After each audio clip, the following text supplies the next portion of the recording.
Halo guys, selamat bertemu kembali di Akur Channel. Kali ini Mimin akan menceritakan kelanjutan Donghua Nine Sons Martial Guide bagian ke-201. Namun tak bosan-bosannya Mimin ingin mengucapkan maaf yang sebesar-besarnya, dikarenakan untuk video dan alur cerita tidak sama, jadi untuk videonya, hanya sebagai bumbu pemanis saja ya guys. Baiklah, supaya tidak berbasa-basi lebih lama lagi, langsung aja kita terobos ke ceritanya. Pada episode sebelumnya, diceritakan kemunculan Ye Yunfei yang utuh mengejutkan jenderal musuh.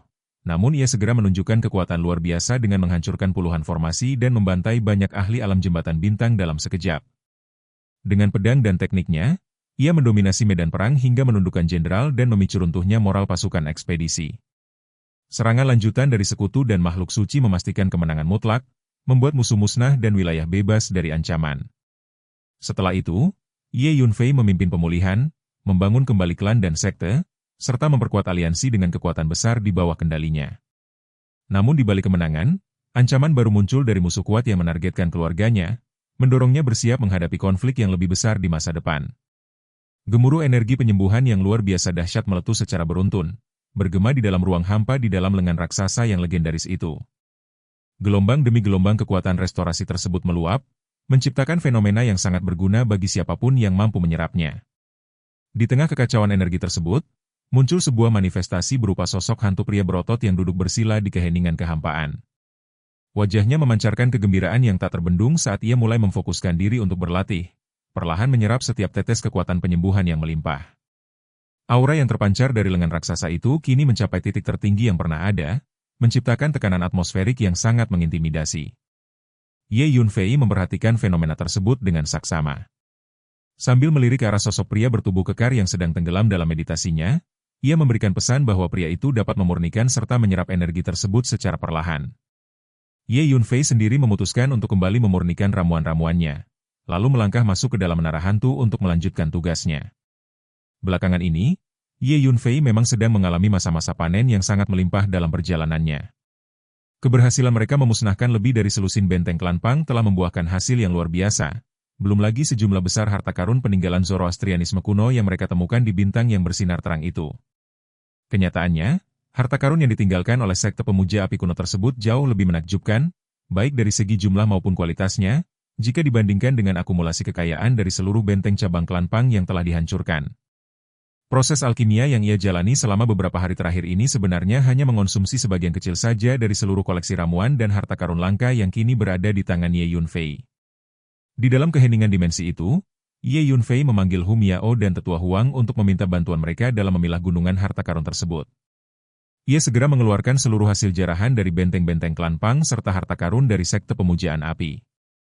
Jumlahnya begitu masif hingga membentuk puncak-puncak gunung kecil yang membentang seolah tanpa batas, pemandangan yang menunjukkan betapa Ye Yunfei belum sempat mengatur semua perolehan tersebut dengan rapi. Mendengar permintaan itu, Hu Miao dan Huang Xiang segera menyanggupi dan mulai bergerak gesit untuk mengelompokkan tumpukan harta berharga tersebut ke dalam kategori-kategori yang sesuai.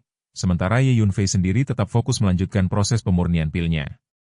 Ketenangan itu pecah sesaat ketika Hu Miao tiba-tiba mengangkat sebuah botol kecil seukuran kepalan tangan dengan penuh rasa ingin tahu, menanyakan perihal benda apa yang sedang ia pegang kepada tuannya. Botol transparan itu berisi cairan berwarna merah terang yang sangat mencolok. Jika diamati dengan lebih teliti, di dalam cairan tersebut terkandung rune-rune merah menyala yang misterius, bergerak-gerak seperti nyala api kecil yang terus membara di dalam kaca. Ye Yunfei yang mendongak untuk melihat benda tersebut seketika menyempitkan pandangannya karena terkejut. Dengan lambaian tangan yang anggun, ia membuat botol itu terbang melayang di udara hingga tutupnya terlepas secara otomatis. Seketika itu juga, bunyi gemuruh terdengar dibarengi dengan radiasi panas yang sangat mengerikan yang terpancar keluar dari dalam botol. Menyadari bahaya yang mengancam, ekspresi Ye Yunfei berubah drastis. Ia dengan sigap mengibaskan lengan bajunya, menarik Hu Miao dan Huang Xiang ke sisinya agar terlindung. Pada saat yang sama, 3 jenis api legendaris, api sejati Samadhi, 3 api kegelapan, dan api bumi, muncul secara bersamaan, membentuk perisai pelindung yang kokoh di sekitar mereka untuk menghalangi panas ekstrim tersebut. Di balik perlindungan apinya, Ye Yunfei merasa terkejut sekaligus sangat senang saat menyadari bahwa cairan merah di dalam botol itu tidak lain adalah air suci matahari. Dalam benaknya, ia mengakui bahwa Zoroastrianisme memang pantas menyandang reputasi sebagai sekte kuat sejak zaman kuno di jagat raya ini karena mampu memiliki harta karun selangka air suci matahari. Ia teringat kembali pada penjelasan yang pernah diberikan oleh sang lengan raksasa mengenai asal-usul sekte pemuja api tersebut. Pikiran Ye Yunfei segera melayang pada ambisinya untuk mengumpulkan lebih banyak harta karun langka demi membantu ayahnya membangun kembali Dantian serta Meridian yang telah rusak, dan ia merasa bahwa air suci matahari ini adalah bahan yang sangat tepat untuk tujuan mulia tersebut. Mengingat kembali pencapaian sebelumnya, ia telah berhasil memperoleh lebih dari 50 tetes esensi emas sejati zodiak di tanah para dewa yang jatuh, serta genangan kecil air suci akar bumi di bintang awan perak. Dengan tambahan air suci matahari ini, ia kini memiliki 3 komponen utama yang sangat krusial.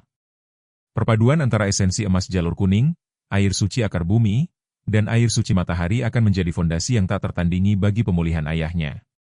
Meski ketiga harta tersebut sebenarnya sudah lebih dari cukup untuk menciptakan kualitas meridian yang sangat tinggi bagi Ye Tianpeng, Ye Yunfei tetap berharap bisa menemukan lebih banyak lagi harta karun lainnya agar proses rekonstruksi tersebut mencapai kesempurnaan mutlak.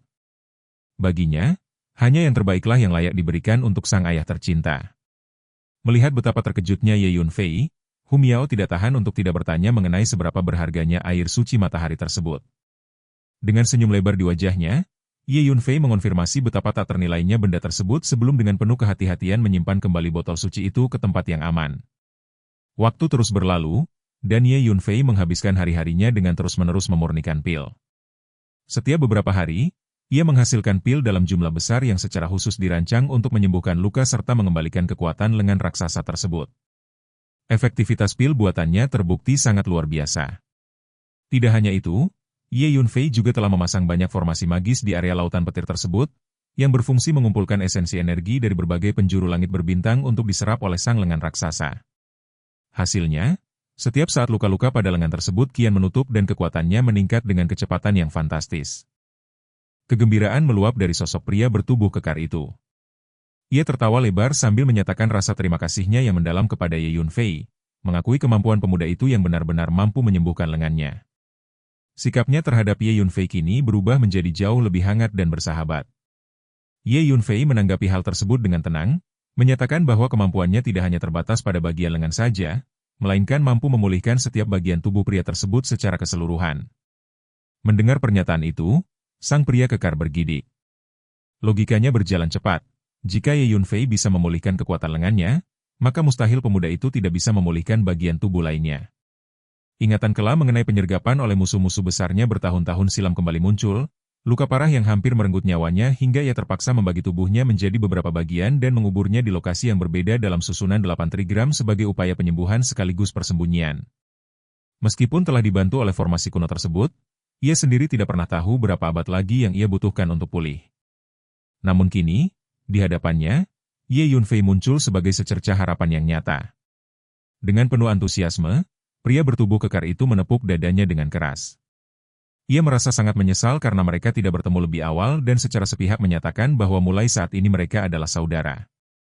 Ia menjanjikan perlindungan penuh kepada Ye Yunfei, bersumpah bahwa setelah ia pulih sepenuhnya, tidak akan ada satupun entitas di alam semesta ini yang berani mengusik pemuda itu. Ye Yunfei menanggapi tawaran tersebut dengan sikap pragmatis, menyatakan bahwa mereka akan melihat bagaimana perkembangannya nanti. Ia mengingatkan bahwa jumlah sumber daya yang diperlukan untuk mengembalikan seluruh tubuh pria itu ke kondisi puncak sangatlah masif, dan sumber daya yang ia miliki saat ini bahkan mungkin belum cukup untuk memulihkan satu lengan tersebut secara total. Namun, pria kekar itu hanya tertawa lebar, mengusulkan bahwa jika sumber daya mereka kurang, mereka bisa kembali melakukan perampokan terhadap faksi-faksi lain. Baginya, tidak perlu terburu-buru, seiring berjalannya waktu dan bertambahnya jumlah musuh yang mereka serang, harta yang dibutuhkan pasti akan terkumpul. Ye Yunfei mengangguk setuju atas pemikiran tersebut dan kembali melanjutkan pekerjaan memurnikan pil tanpa henti. Sementara itu, di kedalaman langit berbintang yang jauh, sebuah pergerakan besar sedang terjadi. Pasukan kolosal sedang bergerak dengan aura yang menggetarkan menuju ke arah medan bintang Xuan Huang. Di garis depan armada tersebut, sebuah bendera raksasa berkibar di atas pesawat ruang angkasa utama, memperlihatkan 4 karakter yang memancarkan kemegahan, kekaisaran bulan kuno. Di dalam kabin pesawat, seorang prajurit melangkah maju mendekati sang jenderal besar untuk melaporkan bahwa dalam waktu 2 hari lagi mereka akan mencapai target di wilayah bintang Xuan Huang. Sang jenderal, yang sedang duduk bersila di atas kursi tinggi berlapis kulit harimau iblis dengan mata terpejam dalam meditasi, hanya memberikan respons berupa anggukan kecil dan memerintahkan agar perjalanan terus dilanjutkan. Di sudut lain alam semesta, Keberadaan armada Kekaisaran Bulan Kuno ini tidak luput dari pengamatan pihak lain. Di sebuah pesawat ruang angkasa yang mengintai dari kejauhan, puluhan pria berjubah putih dengan ciri khas tanpa alas kaki, memegang tongkat, serta memakai salib perak di leher, sedang memperhatikan situasi. Lingkaran cahaya putih yang muncul di belakang kepala mereka memberikan kesan religius yang mistis. Salah satu dari mereka berkomentar bahwa Kekaisaran Bulan Kuno sepertinya telah mengirimkan pasukan ekspedisi baru setelah pasukan sebelumnya musnah total di sistem bintang terpencil itu. Terlihat jelas bahwa kaisar mereka sangat bertekad untuk memiliki menara Dao Surgawi. Mereka mencibir ambisi Kekaisaran Bulan Kuno yang ingin memonopoli menara Dao Surgawi, mengingat betapa banyaknya kekuatan besar lain yang kini sudah mencium keberadaan benda legendaris tersebut dan telah mengirimkan ahli-ahli mereka untuk melakukan pencarian. Rekan-rekannya yang lain mengangguk setuju, menyadari bahwa persaingan akan menjadi sangat berdarah. Di bagian langit berbintang yang lebih gelap, sebuah pesawat ruang angkasa hitam pekat meluncur dengan kecepatan luar biasa. Di dalamnya, beberapa sosok pria dengan aura tak bernyawa duduk dalam keheningan. Salah satu dari mereka menyampaikan instruksi kaku dari Raja Mayat agar mereka melakukan segala cara untuk menemukan menara Dao Surgawi. Sebagai imbalannya, Raja Mayat menjanjikan akan mengajarkan teknik pengendalian mayat tingkat ketiga secara langsung. Mendengar janji tersebut, semangat para pengikut sekte mayat itu langsung berkobar hebat. Kini, berbagai kekuatan besar dari segala penjuru jagat raya mulai berbondong-bondong menuju ke wilayah bintang Xuan Huang. Kabar mengenai kemunculan menara Dao Surgawi telah menyebar seperti api liar di seluruh lautan bintang. Meskipun beberapa ahli ramalan telah memprediksi pergerakan menara tersebut sejak berbulan-bulan yang lalu, baru pada saat inilah berita itu benar-benar meledak dan memicu pergerakan besar-besaran yang akan mengubah peta kekuatan alam semesta.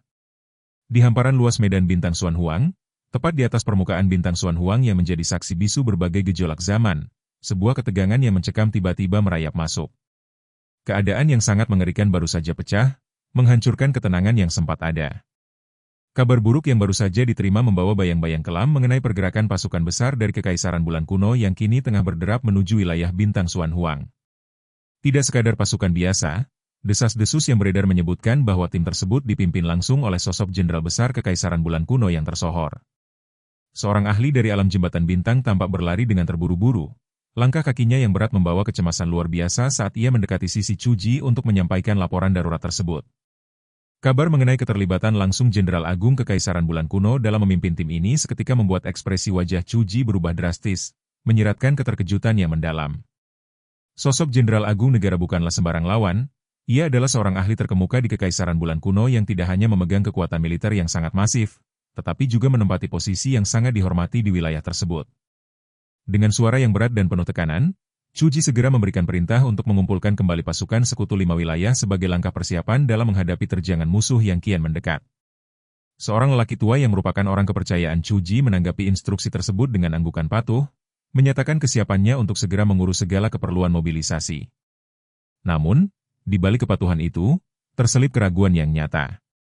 Sang lelaki tua menyadari bahwa kali ini mereka berhadapan dengan kekuatan yang jauh lebih besar, di mana kehadiran jenderal besar secara pribadi menandakan ancaman yang mungkin tidak akan mampu ditandingi oleh pasukan sekutu 5 domain.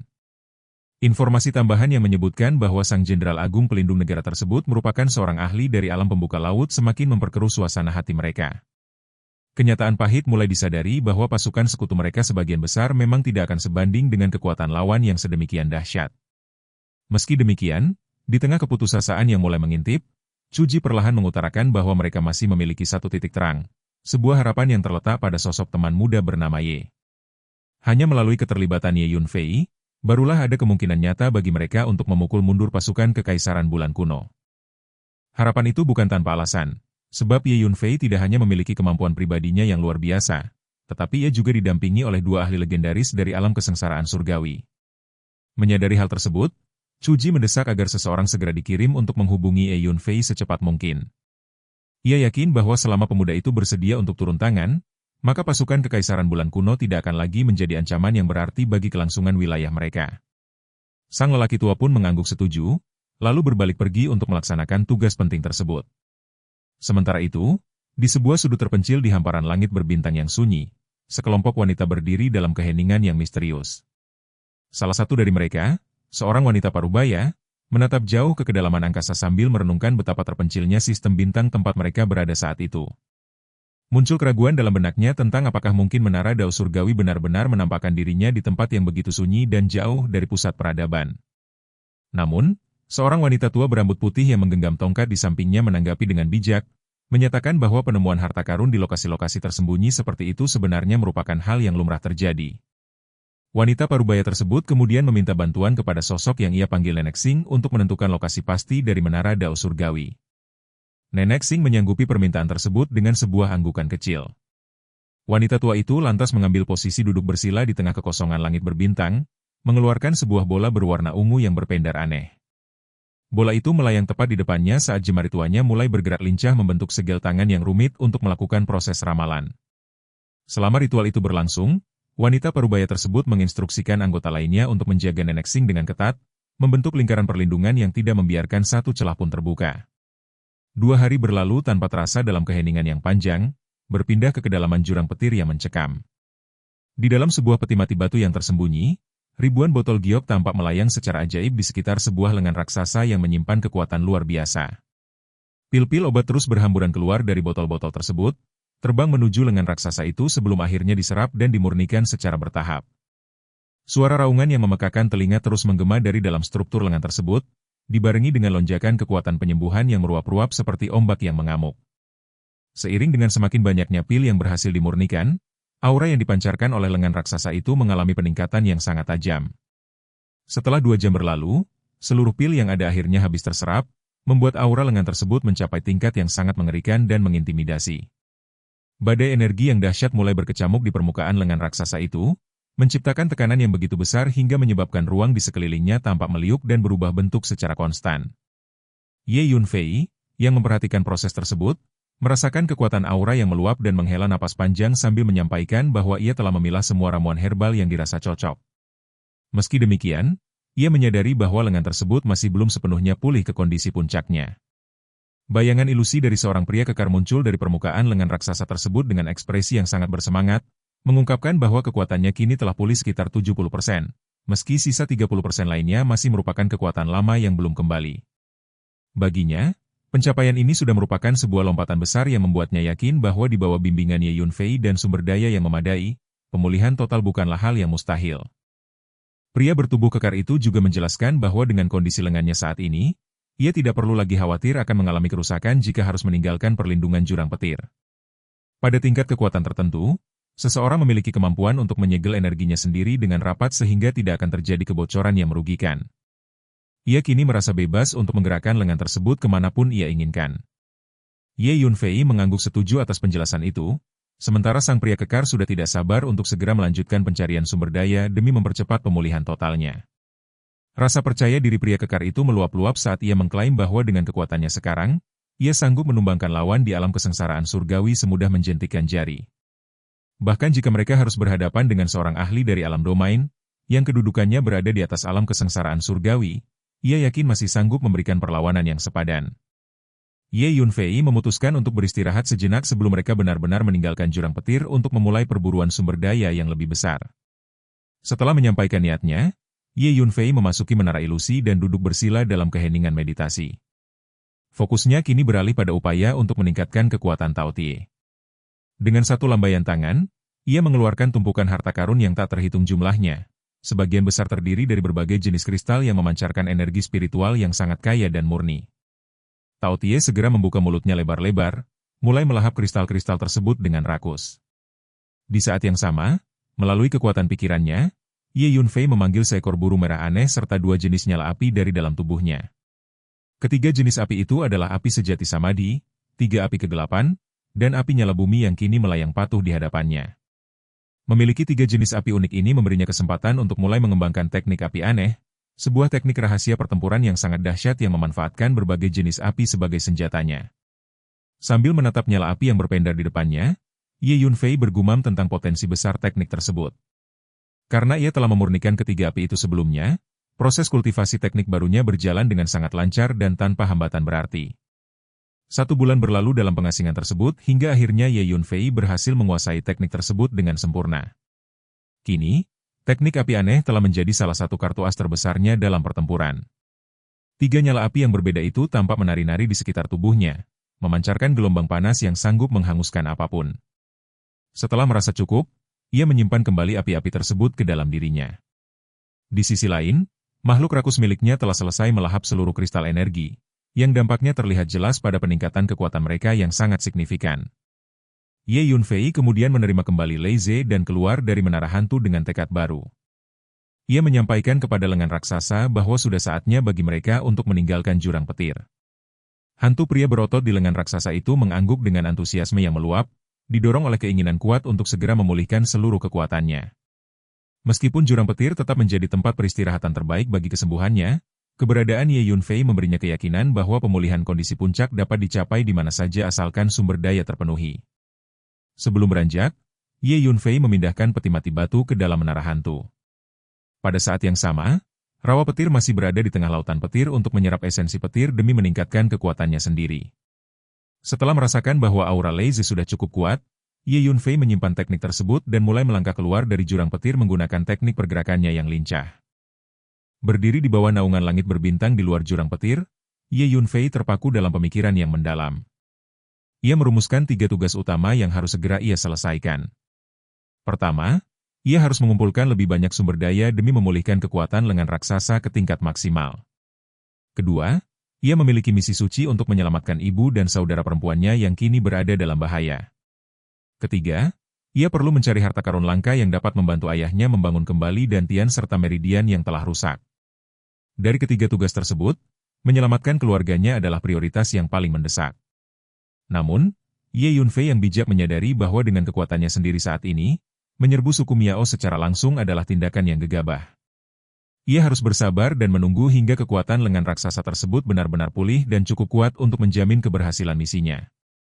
Jika bukan karena pertimbangan strategis tersebut, ia pasti sudah sejak lama menghancurkan gerbang suku Miao untuk membawa pulang orang-orang tercintanya. Kini, dengan penuh perhitungan, ia bersiap melangkah menuju panggung pertempuran yang lebih luas di jagat raya. Sebuah keterkejutan kecil sempat terlintas di benak Ye Yunfei ketika ia merasakan sesuatu yang luar biasa di kejauhan. Seolah-olah terdapat pasukan dalam skala yang sangat besar sedang berbaris dengan gagah berani, menembus hamparan langit berbintang yang sunyi dan jauh, mengarahkan tujuan mereka menuju wilayah bintang Xuanhuang yang tenang.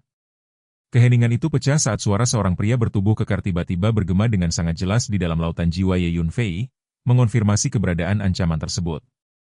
Seiring dengan kekuatannya yang telah meningkat secara pesat, kemampuan persepsi Ye Yunfei pun ikut berkembang secara signifikan, memungkinkannya untuk merasakan setiap jengkal hamparan langit berbintang yang sangat luas itu dengan detail yang tajam. Ia merenungkan informasi mengenai keberadaan pasukan besar tersebut di dalam pikirannya. Ada dugaan kuat bahwa mereka berasal dari Kekaisaran Bulan Kuno, dan kemungkinan besar tujuan utama kedatangan mereka adalah untuk dirinya sendiri. Ye Yunfei sempat terdiam sejenak, membiarkan keheningan menyelimuti dirinya, sebelum akhirnya sebuah senyum dingin yang penuh arti tersungging di bibirnya. Ingatannya melayang ke masa yang belum lama berselang, saat ia harus berhadapan dengan pasukan ekspedisi dari Kekaisaran Bulan Kuno.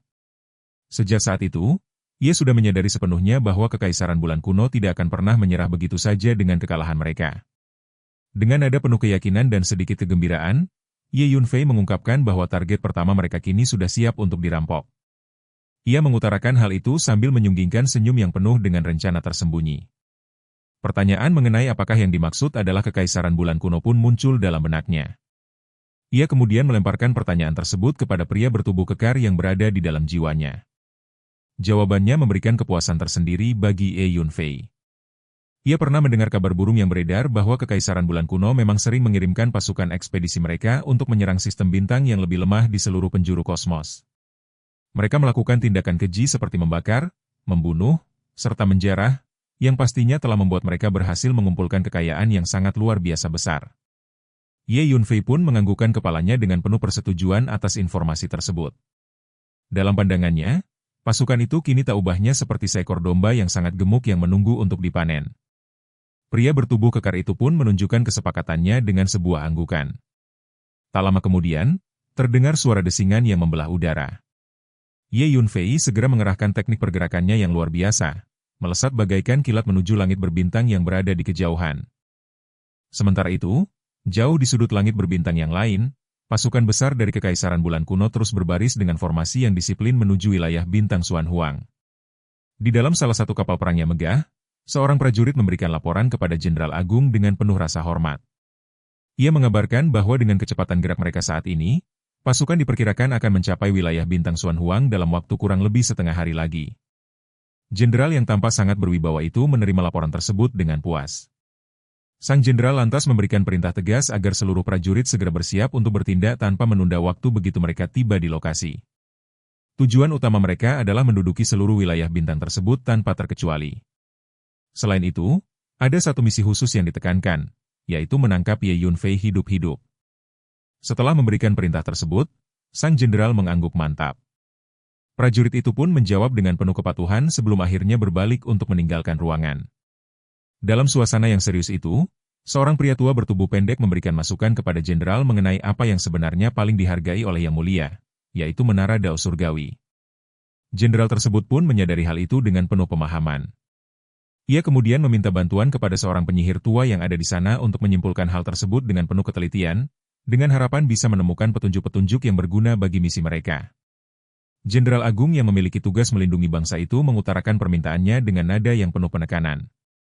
Penyihir tua itu pun memberikan jaminan kepada sang jenderal untuk tidak perlu merasa khawatir, karena ia memang berniat untuk menelusuri keberadaan Menara Dao Surgawi secara berkala. Setelah menganggukkan kepalanya, penyihir tua itu pun segera duduk bersila dengan hikmat. Ia mengeluarkan sebuah cangkang kura-kura yang tampak sudah compang-camping dan mulai melakukan proses penyimpulan untuk mencari kebenaran yang tersembunyi di balik tabir takdir. Di sisi lain, ketegangan sedang menyelimuti medan Bintang Xuan Huang. Chu Ji sedang memimpin barisan pasukan Sekutu 5 Domain yang telah bersiaga penuh untuk menghadapi peperangan yang sudah di depan mata. Setiap anggota dari aliansi tersebut kini sedang berada di bawah tekanan mental yang sangat luar biasa besar. Kekhawatiran itu muncul bukan tanpa alasan, karena kali ini pasukan Kekaisaran Bulan Kuno datang dengan jumlah kekuatan yang jauh lebih masif dan mengerikan dibandingkan dengan pasukan ekspedisi yang mereka hadapi sebelumnya. Bahkan, jenderal yang memimpin pasukan musuh kali ini adalah sosok yang dikenal jauh lebih tangguh dan membawa aura ketakutan bagi siapapun yang mendengarnya. Para ahli dari pasukan Sekutu 5 wilayah pun mulai berkumpul mengelilingi Chu Ji dengan raut wajah yang penuh kecemasan.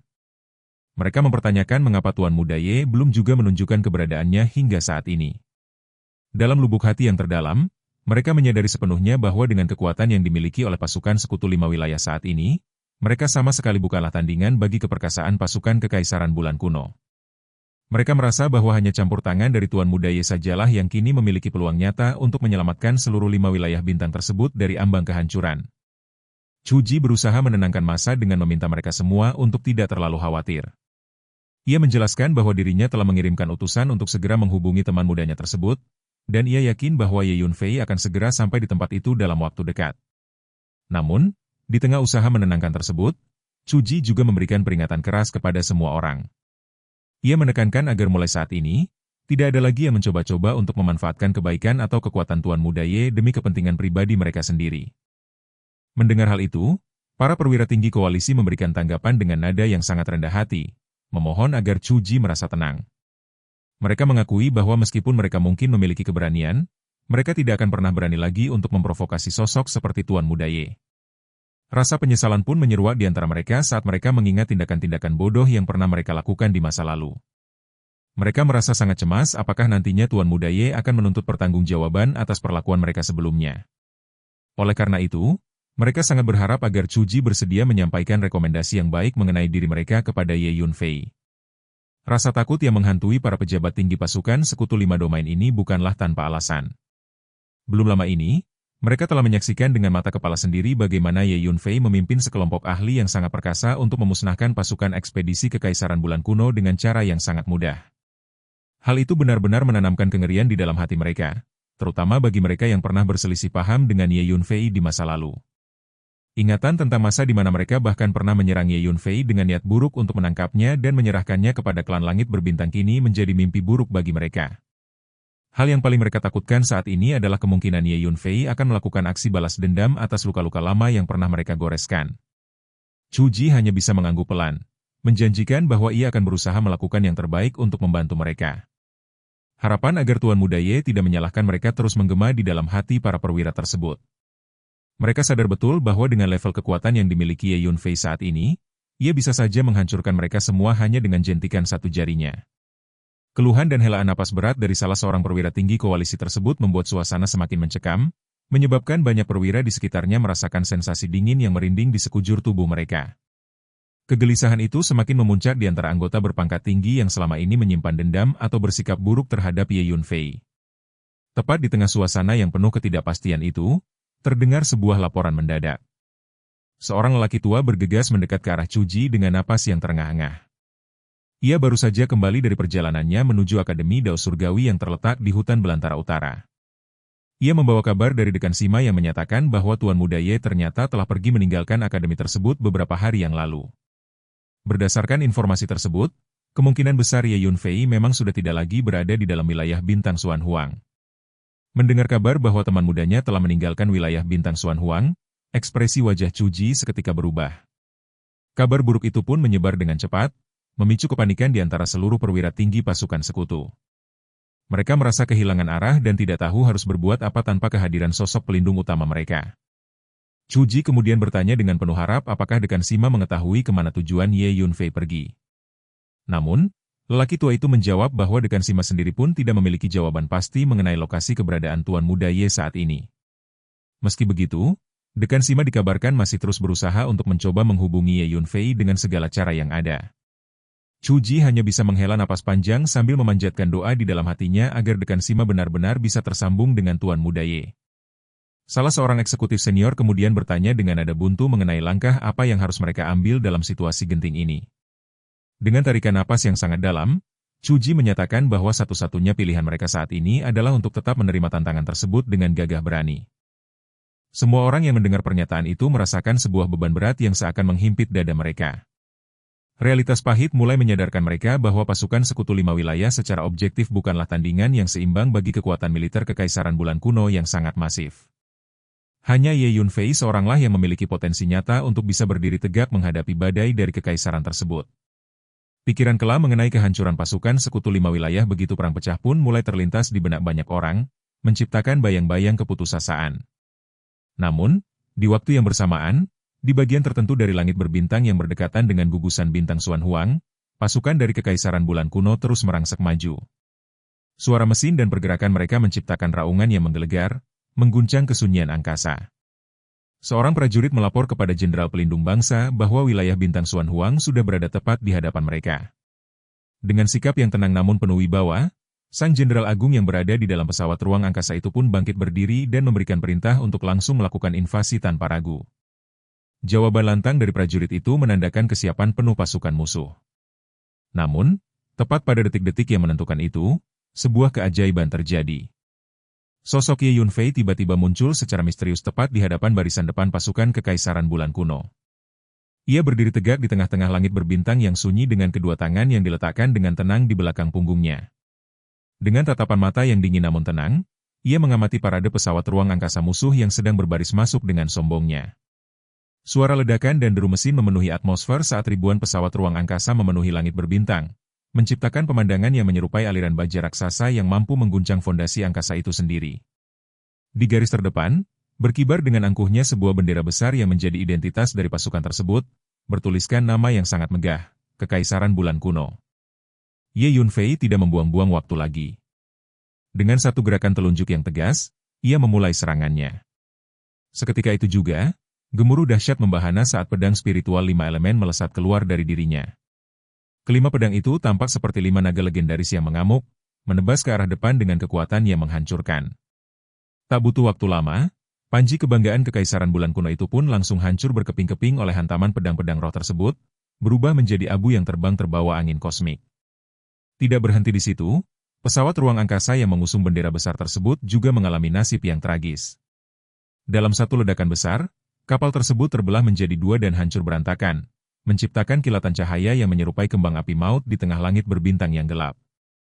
Seluruh prajurit yang berada di dalamnya tewas seketika tanpa sempat memberikan perlawanan. Itu barulah permulaan dari kemurkaan Ye Yunfei. Kelima pedang rohnya terus bergulir maju dengan kecepatan yang tak tertandingi, menghancurkan lebih dari selusin pesawat ruang angkasa lainnya yang berada di garis depan secara beruntun. Serangkaian ledakan itu tampak seperti pertunjukan kembang api berantai yang mengerikan di tengah kehampaan ruang angkasa. Suara jeritan penuh ketakutan pun mulai bergema di seluruh penjuru langit berbintang. Pasukan Kekaisaran Bulan Kuno yang awalnya sangat terorganisir kini benar-benar terjebak dalam kekacauan yang luar biasa. Prajurit-prajurit yang tak terhitung jumlahnya berteriak histeris dan berusaha keluar dari pesawat ruang angkasa mereka yang terancam hancur, mencoba memahami siapa sosok yang berani memberikan perlawanan sekejam itu. Jenderal Agung yang bertugas melindungi negara tersebut, yang memiliki kekuatan jiwa luar biasa, mampu melihat pemandangan kehancuran pasukannya dengan sangat jelas. Rasa amarah yang membara pun mulai menyelimuti dirinya, membuat tubuhnya gemetar hebat. Ia kemudian menerobos keluar dari pesawat ruang angkasanya sendiri dan memberikan tatapan tajam yang penuh dengan kebencian ke arah langit berbintang di depannya. Matanya kemudian tertuju pada sosok Ye Yunfei, yang dalam pandangannya hanyalah seorang bocah nakal yang berani menantang otoritasnya. Seketika itu juga, niat membunuh yang sangat pekat mulai mendidih di dalam diri sang jenderal, bersiap untuk meledak kapan saja. Di tengah hamparan langit berbintang yang sunyi, suasana mendadak mencekam saat sosok Ye Yunfei berdiri tegak, memancing perhatian penuh dari sang jenderal Kekaisaran Bulan Kuno. Pemimpin pasukan itu menatapnya dengan bola mata yang seolah menyemburkan api kemurkaan, menuntut penjelasan atas keberanian pemuda itu menyerang pasukan Kekaisaran di tempat tersebut. Sang jenderal mempertanyakan apakah Ye Yunfei sama sekali tidak memiliki rasa takut terhadap kematian yang mengintai di depan mata. Namun, ketenangan yang terpancar dari wajah Ye Yunfei justru memicu benih-benih kecurigaan di hati sang jenderal. Ia mulai bertanya-tanya apakah pemuda asing ini merupakan utusan dari kekuatan besar yang mampu mengguncang posisi mereka. Memang benar bahwa Kekaisaran Bulan Kuno adalah kekuatan yang namanya cukup menggema di seantero laut bintang Tianluo. Namun wilayah luas itu menyimpan banyak entitas super yang kekuatannya jauh melampaui imajinasi kekaisaran mereka. Ketakutan akan memprovokasi kekuatan raksasa yang salah mulai membayangi pikiran sang jenderal, menyadari bahwa kesalahan kecil bisa berujung pada kehancuran total bagi negerinya. Namun, keraguan itu tidak dirasakan oleh para bawahannya. Di sekeliling sang jenderal besar, para ahli alam jembatan bintang mulai bereaksi dengan penuh ketidaksabaran. Mereka merasa tidak perlu membuang energi hanya untuk beradu argumen dengan seorang bocah yang mereka anggap tidak berarti. Salah satu dari mereka bahkan dengan penuh percaya diri menawarkan diri untuk mengakhiri nyawa pemuda itu hanya dengan satu hantaman telapak tangan, menganggap kekuatan pemuda yang setara dengan Raja Alam itu bukanlah tandingan yang layak. Suasana semakin memanas dengan seruan-seruan yang menghujat keberanian Ye Yunfei dalam menghalangi jalan pasukan Kekaisaran Bulan Kuno, sebuah tindakan yang mereka anggap sebagai bentuk pencarian masalah yang fatal. Ye Yunfei tetap bergeming dengan tangan tersampir tenang di belakang punggungnya. Tatapannya yang sedalam telaga tanpa riak menatap lurus ke depan saat ia memperkenalkan identitas dirinya sebagai Ye Yunfei. Pengakuan itu seketika mengirimkan gelombang kejutan yang dahsyat ke seluruh barisan pasukan. Nama itu bukanlah nama asing bagi mereka. Beberapa hari sebelumnya, kabar tentang luluhnya pasukan ekspedisi telah menggetarkan seisi istana Kekaisaran Bulan Kuno hingga ke akar-akarnya. Kenyataan bahwa pelakunya adalah seorang pemuda bernama Ye Yunfei, yang bahkan mampu menawan jenderal ekspedisi mereka, telah menjadi sebuah hantu yang menghantui pikiran para petinggi kekaisaran. Sang jenderal negara kini menatap Ye Yunfei dengan intensitas yang tajam, mencoba mencari sisa-sisa kehebatan yang diceritakan dalam laporan. Dalam pandangannya, ia sulit mempercayai bahwa seorang remaja yang hanya memiliki aura alam kaisar mampu melakukan penghancuran berskala besar terhadap pasukan elit mereka.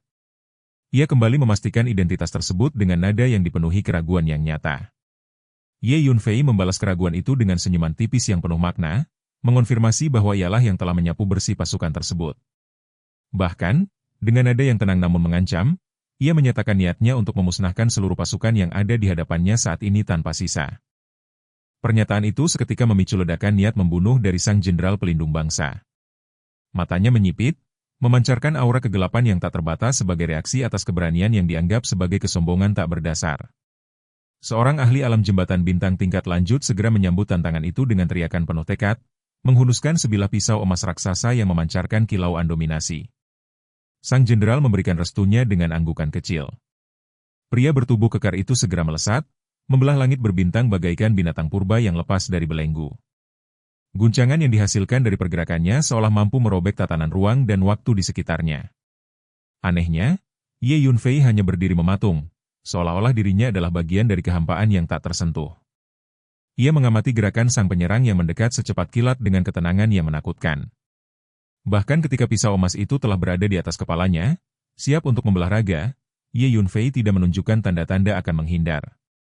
Sang pria kekar sempat tertegun sesaat, namun kemudian ia mencibir dengan keras, mengira bahwa pemuda itu telah lumpuh karena rasa takut yang teramat sangat. Ia memperingatkan agar di kehidupan mendatang, Ye Yunfei tidak lagi mencoba untuk mengusik keagungan Kekaisaran Bulan Kuno.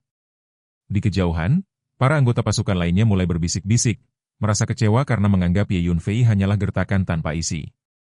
Mereka mempertanyakan bagaimana mungkin sosok selama itu bisa dikaitkan dengan kehancuran pasukan ekspedisi sebelumnya.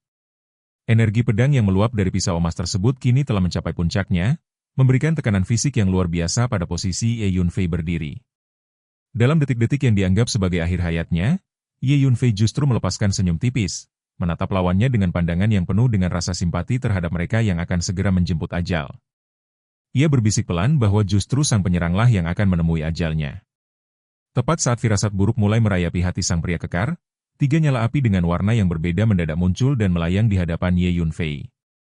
Ketiga api itu meletus secara bersamaan, bertransformasi menjadi lautan api yang murka dan menelan seluruh sosok pria bertubuh kekar itu dalam sekejap mata. Suhu di sekitar langit berbintang melonjak drastis, menyebarkan energi pembakar yang mengerikan ke segala arah. Jeritan kesakitan yang memilukan segera memecah kesunyian ruang hampa tersebut. Tubuh sang ahli berubah menjadi obor manusia yang menyala-nyala. Meski ia mencoba mengerahkan seluruh cadangan energi spiritualnya yang kuat untuk memadamkan api tersebut, usahanya sia-sia belaka. Kekuatan teknik api aneh milik Ye Yunfei jauh melampaui pertahanannya, dan dalam hitungan detik, teriakan pria itu pun senyap seiring dengan hancurnya raga yang terbakar hidup-hidup. Ye Yunfei menunjukkan ekspresi puas melihat hasil dari teknik api aneh tersebut. Sebaliknya, pasukan Kekaisaran Bulan Kuno kini terdiam 1000 bahasa dalam suasana yang mencekam. Kecepatan kematian rekan mereka membuat para ahli lainnya tidak memiliki kesempatan sedikit pun untuk mengulurkan bantuan. Sang jenderal kini menatap Ye Yunfei dengan tatapan yang jauh lebih serius, menyadari adanya ancaman nyata yang terpancar dari teknik tersebut. Ia mengakui bahwa dirinya telah meremehkan kemampuan pemuda itu, namun ia tetap menegaskan bahwa memprovokasi kekaisaran mereka hanya akan berujung pada satu titik, kematian. Sang jenderal memutuskan untuk turun tangan secara pribadi. Ia melangkah maju dengan kecepatan yang menyerupai bintang jatuh, melintasi hamparan langit berbintang hingga tiba tepat di hadapan Ye Yunfei. Tanpa banyak bicara, ia mengulurkan tangannya yang secara ajaib membesar hingga menyerupai awan raksasa yang siap mencengkeram Ye Yunfei. Tekanan energi yang dihasilkan dari gerakan itu sangatlah masif, berusaha menekan keberadaan Ye Yunfei hingga tak bersisa. Merespon serangan tersebut, Ye Yunfei memanggil seekor burung aneh berwarna merah menyala yang membawa 2 lautan api, satu berwarna merah dan satu lagi berwarna hitam, untuk menyongsong serangan sang jenderal. Panas yang dihasilkan dari burung aneh tersebut menyapu bersih kedinginan ruang angkasa. Sang jenderal meraung, melayangkan tinju bertenaga penghancur ke arah burung tersebut. Namun, burung api itu sama sekali tidak menghindar dan justru menabrakkan dirinya langsung ke kepalan tangan sang jenderal. Suhu yang teramat tinggi membuat sang jenderal tersentak saat api mulai menjalar ke tangannya. 2 lautan api lainnya segera datang mengepung dari sisi kiri dan kanan, mengunci pergerakan sang pemimpin pasukan. Dalam kemarahannya, sang jenderal mengeluarkan sebuah segel kuno berwarna ungu yang memancarkan cahaya menyilaukan, sebuah artefak magis primitif yang menjadi kartu asnya. Namun, kejayaan artefak itu hanya bertahan sesaat. Pedang spiritual 5 elemen milik Ye Yunfei, yang merupakan gabungan dari puluhan harta magis asli, segera meluncur masuk dan menghancurkan segel ungu tersebut dengan mudah karena kualitasnya yang jauh lebih superior. Sang jenderal terjebak dalam pertempuran sengit melawan ketiga nyala api aneh, namun posisinya semakin terdesak hingga ia terpaksa mundur terus-menerus. Mengamati jalannya pertarungan, Ye Yunfei merasa bahwa ia telah cukup menguji kekuatan tekniknya dan tidak ingin membuang waktu lebih lama lagi. Ia memanggil 2 sosok pengikutnya, Hong Bai dan Wu Hua, untuk segera menyelesaikan tugas mereka memusnahkan pasukan tersebut. Dalam sebuah gerakan yang sangat cepat dan efisien, Hong Bai mengerahkan energi spiritualnya yang masif untuk menangkap sang jenderal layaknya menangkap seekor anak ayam, lalu melemparkannya ke hadapan Ye Yunfei. Ye Yunfei berdiri tegak di tengah hamparan langit berbintang yang dingin, sosoknya memancarkan aura ketegasan yang tak tergoyahkan. Tanpa keraguan sedikit pun, dia bergerak dengan kecepatan yang mematikan, melancarkan satu serangan telapak tangan yang menghancurkan segalanya. Targetnya adalah jenderal besar negara, sosok yang seharusnya memimpin dengan kekuatan.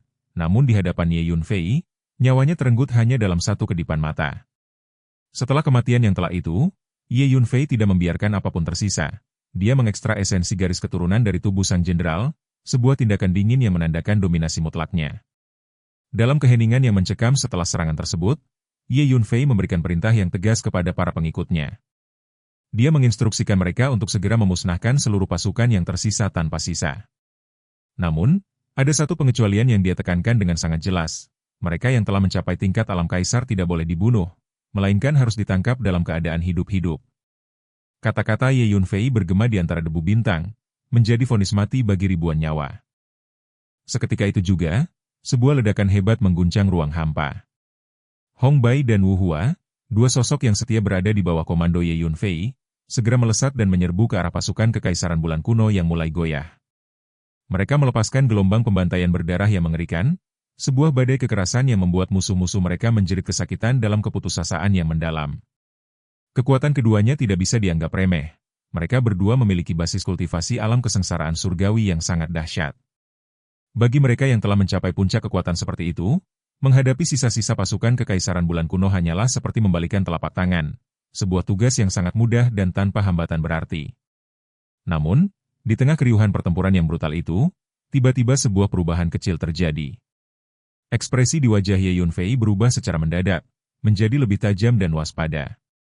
Pandangannya tidak lagi tertuju pada pembantaian di depannya, melainkan menatap jauh ke suatu titik tertentu di langit berbintang yang sepi. Kemampuan persepsinya yang luar biasa membuat Ye Yunfei menemukan adanya fluktuasi energi spasial yang sangat halus terpancar dari sana. Di dalam distorsi ruang yang samar tersebut, dia melihat sesosok bayangan ilusi yang berusaha menyelinap masuk dan melarikan diri menuju kejauhan, mencoba mencari keselamatan di balik kegelapan alam semesta. Melihat upaya pelarian yang menyedihkan itu, Ye Yunfei tertawa dengan nada yang sangat dingin. Dalam hatinya, dia merasa geli melihat seseorang yang begitu naif hingga berpikir bahwa mereka bisa meloloskan diri dengan menggunakan energi spasial tepat di hadapan matanya, seorang ahli yang memahami hukum ruang dengan begitu mendalam. Tanpa membuang waktu, sebuah suara mendesing terdengar saat Ye Yunfei mengaktifkan jubah bayangan surgawi miliknya. Hanya dalam satu langkah besar, dia seolah melintasi hamparan langit berbintang yang luas, dan hanya dengan beberapa langkah berikutnya, dia sudah berhasil menyusul sosok ilusi yang sedang gemetar ketakutan itu. Ruang di sekitar mereka mulai bergetar hebat saat Ye Yunfei, hanya dengan sebuah pikiran sederhana, melepaskan energi spasial yang sangat kuat. Energi itu menghantam sosok bayangan tersebut layaknya sebuah palu raksasa yang menghancurkan kaca. Akibatnya, terdengar suara dentuman keras saat seorang pria tua bertubuh pendek jatuh terlempar dari tempat persembunyian spasialnya. Pria tua itu tergeletak dengan wajah yang kini dipenuhi oleh rasa takut yang luar biasa, seolah tidak percaya dengan apa yang baru saja terjadi padanya. Pria tua itu menggeram dalam rasa tidak percayanya, bertanya-tanya dengan suara penuh keputusasaan mengenai bagaimana mungkin hal itu bisa terjadi. Dia benar-benar terkejut karena ada seseorang yang ternyata mampu mengetahui dan membongkar trik gerakannya yang selama ini dia anggap sempurna. Namun, tanggapan yang dia terima hanyalah senyuman tipis dari Ye Yunfei yang tampak meremehkan.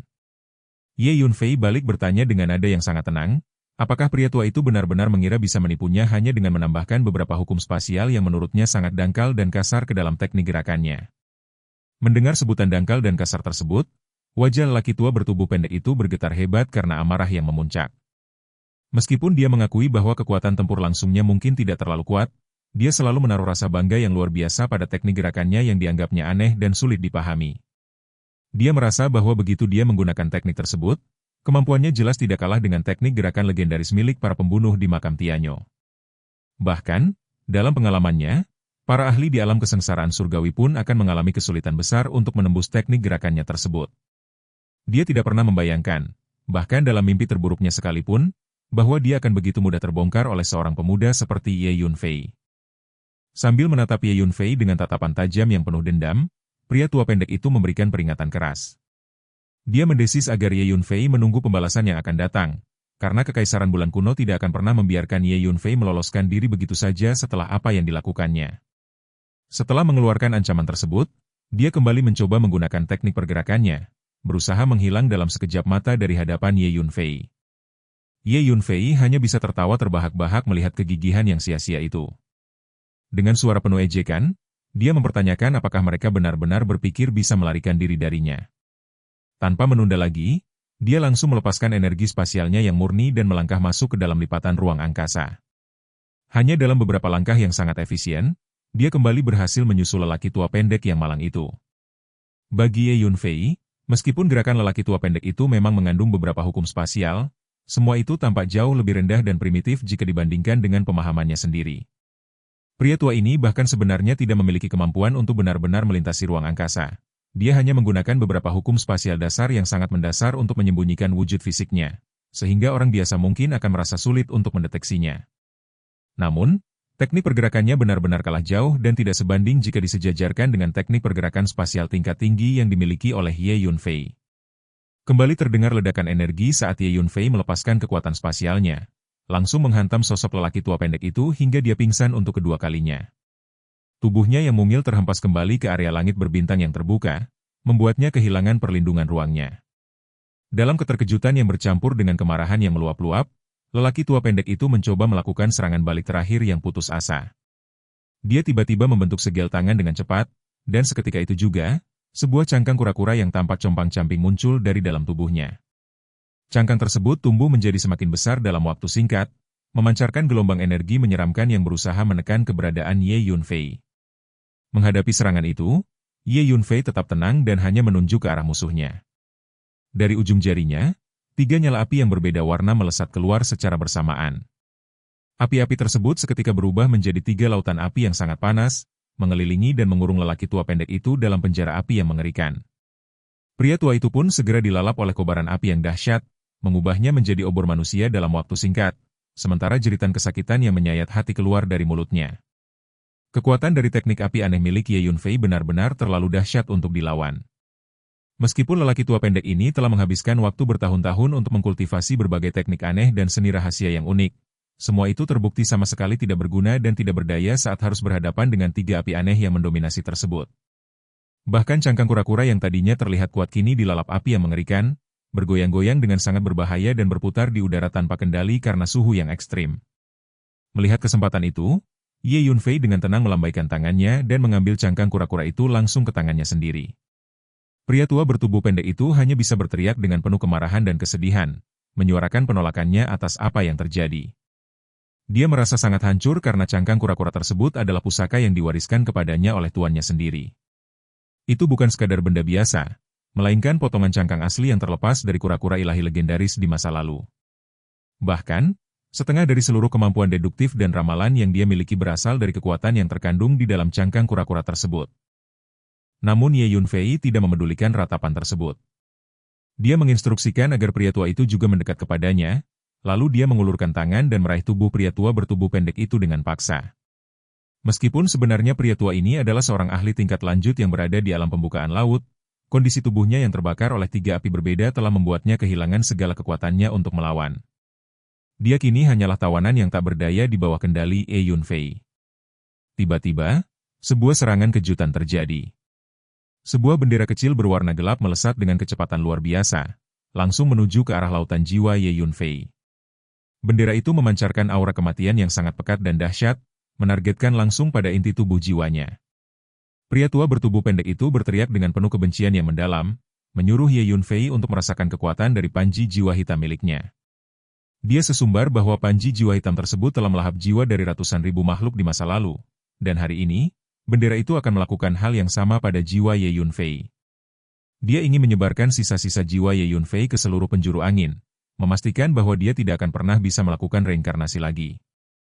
Namun, Ye Yunfei tidak tinggal diam. Dengan ketenangan yang luar biasa, dia melepaskan pedang jiwa surgawi miliknya untuk memblokir laju bendera hitam tersebut di dalam dunianya sendiri. Suara dentingan yang hanya bisa dirasakan di tingkat spiritual pun bergema. Di dalam kedalaman lautan jiwa Ye Yunfei, terjadi pertempuran sengit antara pedang jiwa surgawi dan bendera hitam tersebut. Bendera itu memang sangat mengerikan karena telah melahap jiwa-jiwa tak berdosa yang tak terhitung jumlahnya, sehingga kebencian yang dikeluarkannya seolah mampu mencapai langit. Wajah-wajah mengerikan muncul silih berganti di permukaan bendera, melepaskan niat balas dendam yang membuat kekuatannya menjadi sangat stabil dan kuat.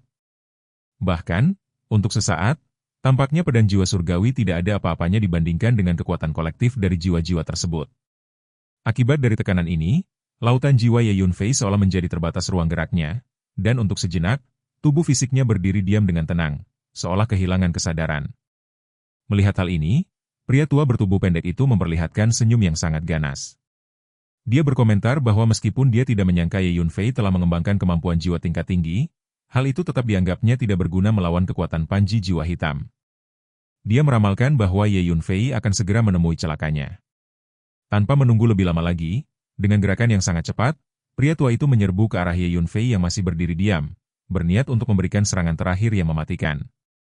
Karena Ye Yunfei sedang terfokus pada pertarungan jiwa, Ketiga kobaran api aneh yang tadinya menyerang kini hanya melayang-layang tanpa tujuan di langit berbintang, tidak lagi memberikan tekanan pada lelaki tua pendek itu. Sambil mengeluarkan teriakan untuk menyuruh Ye Yunfei mati, pria tua bertubuh pendek itu bergerak dengan kecepatan luar biasa, muncul tepat di depan wajah Ye Yunfei. Dia mengangkat tangannya, siap untuk memukul kepala Ye Yunfei dengan telapak tangannya yang mengandung kekuatan penuh. Namun, tepat pada saat yang paling kritis itu, sebuah perubahan tak terduga kembali terjadi. Sebuah suara gemuruh yang dahsyat terdengar, dan dalam sekejap, sebuah lengan raksasa yang muncul entah dari mana tiba-tiba muncul di samping Ye Yunfei. Lengan raksasa tersebut dengan sangat cepat mencengkeram tubuh pria tua bertubuh pendek itu tepat di telapak tangannya yang besar. Pria tua itu pun menjadi sangat ketakutan dan mempertanyakan makhluk mengerikan macam apa yang baru saja muncul itu. Dia mencoba berjuang mati-matian dengan seluruh kekuatannya, namun semua usahanya terasa sia-sia di hadapan kekuatan fisik yang begitu absolut tersebut. Tepat ketika lengan raksasa itu tampak siap untuk meremas dan menghancurkan lelaki tua pendek itu hingga tewas, suara Ye Yunfei terdengar kembali. Dia berbicara dengan tenang, menginstruksikan agar makhluk itu jangan membunuh tawanan tersebut. Mendengar perintah tuannya, lengan raksasa itu hanya menjawab dengan satu kata persetujuan. Seketika itu juga, lengan tersebut menyegel seluruh kekuatan lelaki tua pendek itu dan melemparkannya ke lantai di depan kaki Ye Yunfei. Setelah melakukan tugasnya, lengan raksasa itu berteleportasi kembali ke dalam menara hantu, menghilang sepenuhnya dari pandangan secepat kedatangannya. Ye Yunfei melihat ke arah bendera hitam yang kini sudah dia keluarkan dari lautan jiwanya. Sambil memeriksanya di telapak tangannya, dia bergumam tentang betapa anehnya artefak magis tersebut. Lalu dia menghela napas panjang sebelum akhirnya menyimpan bendera hitam dan cangkang kura-kura itu ke dalam tempat penyimpanannya. Meskipun pria tua pendek yang tergeletak di sana merasa sangat tidak rela dan menyatakan bahwa benda-benda itu miliknya, Ye Yunfei tetap tidak bergeming. Dia hanya menjulurkan lengan bajunya yang panjang, menggulung tubuh pria tua pendek itu dengan kekuatan spiritual, dan memindahkannya ke dalam dimensi menara Phantom untuk dikurung. Tak lama setelah itu, terdengar suara mendesing di udara. Hong Bai dan Wu Hua bergegas mendekat ke arah Ye Yunfei dengan wajah yang menunjukkan kekhawatiran. Mereka segera menanyakan apakah Tuan Muda Ye berada dalam kondisi yang baik-baik saja. Rupanya, mereka baru saja menyadari bahwa ada sesuatu yang tidak beres dengan situasi Ye Yunfei sebelumnya, dan mereka segera mengerahkan kemampuan gerak terbaik mereka untuk sampai ke sisinya secepat mungkin. Ye Yunfei menanggapi dengan anggukan sederhana, meyakinkan mereka bahwa dirinya baik-baik saja. Mendengar konfirmasi tersebut, Hong Bai dan Wu Hua akhirnya bisa menghela napas lega. Mereka melihat bahwa Ye Yunfei memang selamat dan tidak mengalami luka sedikit pun. Hong Bai kemudian memberikan laporan bahwa mereka telah berhasil memusnahkan seluruh pasukan Kekaisaran Bulan Kuno yang ada di sana. Dia menunjuk ke arah ratusan prajurit dengan kekuatan tingkat alam kaisar yang kini terbaring tak berdaya di hamparan langit berbintang tidak jauh dari posisi mereka. Ye Yunfei memberikan pujian singkat bahwa apa yang mereka lakukan sangat bagus, lalu dia mengajak mereka untuk segera pergi dari tempat itu. Dengan gerakan yang sangat cepat dan efisien, Ye Yunfei memindahkan ratusan prajurit tawanan dari alam kaisar tersebut ke dalam menara ilusi miliknya. Setelah semuanya selesai, dia mengeluarkan sebuah kapal pesawat ruang angkasa yang megah, menaikinya bersama Hong Bai dan Wu Hua, dan kemudian melaju pergi meninggalkan medan pertempuran yang sunyi. Di belakang mereka, langit berbintang itu kini hanya menyisakan pemandangan mengerikan berupa anggota tubuh dan daging yang berserakan, sementara sungai-sungai darah yang kental mengalir di mana-mana di dalam kehampaan. Sementara itu, di sebuah tempat yang jauh di dalam medan bintang Xuan Huang, suasana terasa sangat berbeda. Chu Ji, yang memimpin pasukan Sekutu 5 Wilayah, sedang berdiri dengan perasaan yang sangat gelisah.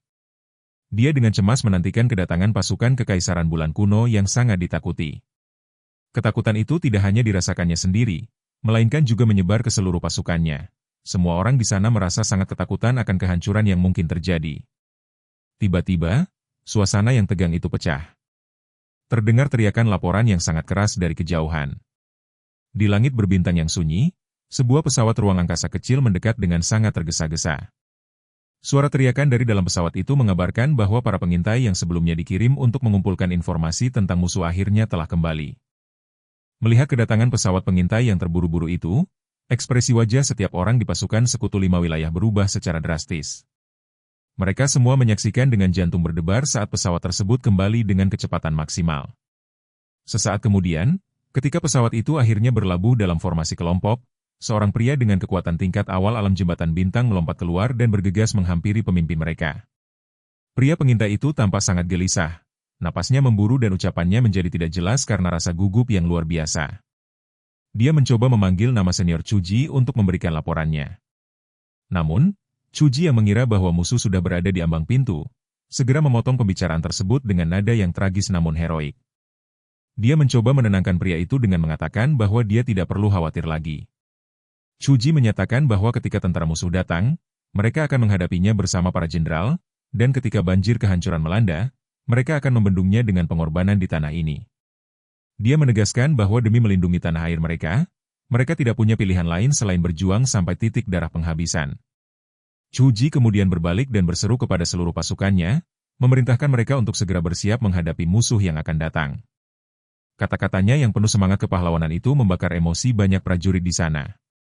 Banyak orang merasa terharu dan bersemangat, sehingga mereka secara serempak menyuarakan janji untuk melindungi rumah mereka dengan nyawa sebagai taruhannya. Namun, di tengah gelombang semangat tempur tersebut, pria pengintai itu berteriak dengan lebih keras lagi, memohon agar senior Chuji mengizinkannya menyelesaikan pembicaraannya terlebih dahulu. Dengan napas yang masih terengah-engah, pria itu menjelaskan kenyataan yang sebenarnya terjadi di garis depan. Dia memberitahu mereka semua bahwa mereka sebenarnya tidak perlu bertarung lagi. Alasannya adalah karena seluruh pasukan Kekaisaran Bulan Kuno yang mereka takuti itu ternyata sudah dimusnahkan secara total tanpa ada yang tersisa. Dan, adegan ini pun mengakhiri pertemuan kita kali ini. Terima kasih kepada semua yang telah menyimak dari awal sampai akhir video ini. Dan juga Mimin ingin mengucapkan terima kasih yang sebesar-besarnya kepada semua yang sudah subscribe Akur Channel. Semoga semuanya dimudahkan rezekinya, dan dilancarkan segala urusannya, juga disehatkan selalu setiap saat, dan terhindar dari segala penyakit. Amin.